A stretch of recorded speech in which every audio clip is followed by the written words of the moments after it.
अस्सलाम वालेकुम अजीज नाजरीन। आज हम आपके लिए एक दिलचस्प और सबक आमूज कहानी पेश कर रहे हैं जो मज़ाहिया वाक़यात और हैरानकुन हालात से भरपूर है। उम्मीद है कि ये कहानी आपको ज़रूर पसंद आएगी। आइए कहानी का आगाज़ करते हैं। एक ज़माना कदीम की बात है। एक शहर में मशहूर और मुज़ाहिया शख्सियत मिला नसरालदीन रहते थे। उनके पड़ोस में एक शख्स रहता था जिसका नाम समहून था, जो सूद का कारोबार करता था और अपनी चालाकियों की वजह से मशहूर था। एक दिन एक गरीब किसान जो तरबूज के खेत का मालिक था, सख्त माली परेशानी में मुब्तला हो गया। वो मदद के लिए समहून के पास पहुंचा और उससे 1,000 दीनार कर्ज मांगे। समहून ने कहा, मैं तुम्हें 1,000 दीनार दे सकता हूं, लेकिन शर्त यह है कि गर्मियों में तुम्हारे खेत से जितने भी तरबूज पैदा होंगे वो सब मेरे होंगे। किसान हैरान होकर बोला, क्या सिर्फ 1,000 दीनार के बदले तुम सारी फसल ले लोगे? ये तो बहुत बड़ा नुकसान है।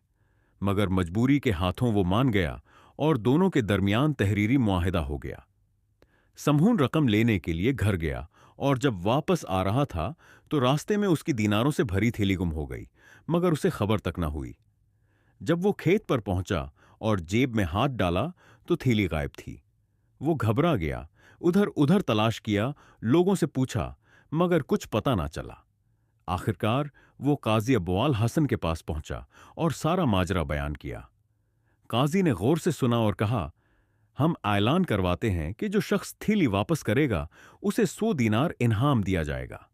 समहून को यह बात भारी लगी, मगर उसने हां कर दी। शहर में ऐलान हो गया। इत्तेफाक से वो थैली मिला नसरालदीन को मिली। उन्होंने ईमानदारी से काजी के पास जाकर थैली पेश कर दी। काजी ने समहून को बुलाया और कहा, यह रही तुम्हारी ईमानत, और मिला नसरालदीन उसके उन्हाम के हकदार हैं। लेकिन लालची समहून फौरन मकर गया और कहने लगा, उस थैली में 1,000 नहीं बल्कि 10,100 दीनार थे। काजी ने हैरत से पूछा, पहले तुमने 1,000 कहा था, अब 10,100? समहून अपने झूठ पर कायम रहा। ये सुनकर मिला नसरालदीन मुस्कुराए और बोले, अगर उस शख्स की थैली में 10,100 दीनार थे और इस थैली में सिर्फ 1,000 हैं, तो ये उसकी हो ही नहीं सकती। लिहाजा मैं असल मालिक को तलाश करूंगा। समहून फौरन समझ गया कि वो अपनी ही चाल में फंस गया है और घबरा कर बोला, नहीं नहीं, दरअसल वो 1,000 ही थे। मगर अब देर हो चुकी थी। सबको उसकी नीयत का अंदाजा हो गया था। कुछ उरसा गुजरने के बाद गर्मियों का मौसम आया। समहून ने किसान से सस्ते दामों सारी फसल ले ली और बाजार में तरबूज बेचने लगा। उसने एक अजीब सा बोर्ड लगाया, एक तरबूज 3 दरहम और 3 तरबूज 10 दरहम। मैला नसरालदीन ने यह देखा तो मुस्कुराए और उसकी चाल समझ गए। वो बार बार गए, हर बार एक तरबूज 3 दरहम में खरीदा और इस तरह 3 तरबूज 9 दरहम में ले आए। फिर हंसते हुए बोले, आज मैंने तुम्हें तुम्हारी ही चाल में मात दे दी। समहून हंसा और बोला, नहीं मिला, मैं जानबूझकर ऐसा करता हूं ताकि लोग खुद को अक्लमंद समझें और ज्यादा खरीदें। असल फायदा तो मुझे ही होता है।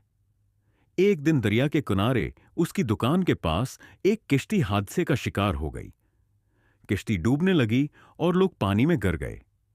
समहून फौरन दौड़ा और एक एक करके सबको बचाने लगा। उसकी ये बहादुरी शहर भर में मशहूर हो गई और बात सुल्तान तैमूर लंग तक पहुंच गई। सुल्तान ने उसे दरबार में बुलाया और पूछा, तुमने लोगों को क्यों बचाया? समहून ने सच सच कहा। उनमें एक शख्स ऐसा भी था जिसने मुझसे तरबूज उधार लिया था। मुझे डर था कि अगर वो मर गया तो मेरे पैसे कौन देगा, इसलिए मैंने सबको बचाया। ये सुनकर दरबार में कहकहे गूंज उठे। फिर सुल्तान ने ऐलान किया कि जो शख्स समहून को इस्लाम कबूल करवाएगा उसे 1,00,000 दीनार इनाम मिलेगा। सबने कोशिश की मगर नाकाम रहे। आखिर में मिला नसरालदीन की बारी आई। मिल्ला ने सादा तरीका अपनाया। उन्होंने समहून को अपने पास काम पर रख लिया और हर महीने 120 दरहम तनख्वाह तय की। जब महीने के आखिर में तनख्वाह दी तो सिर्फ 100 दरहम दिए।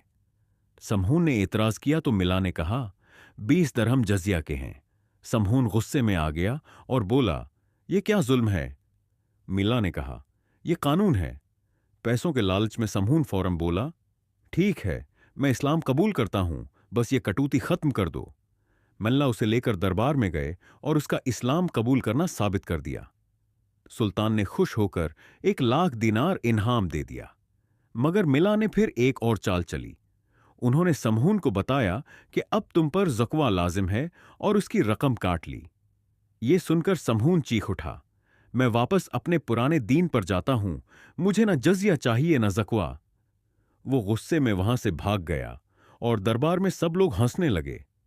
मल्ला नसरालदीन मुस्कुराकर बोले, मैंने पहले ही कहा था ये अपने दीन पर वापस चला जाएगा। ये कहानी हमें सिखाती है कि लालच इंसान को इंधा कर देता है, जबकि अक्ल और ईमानदारी हमेशा जीतती है।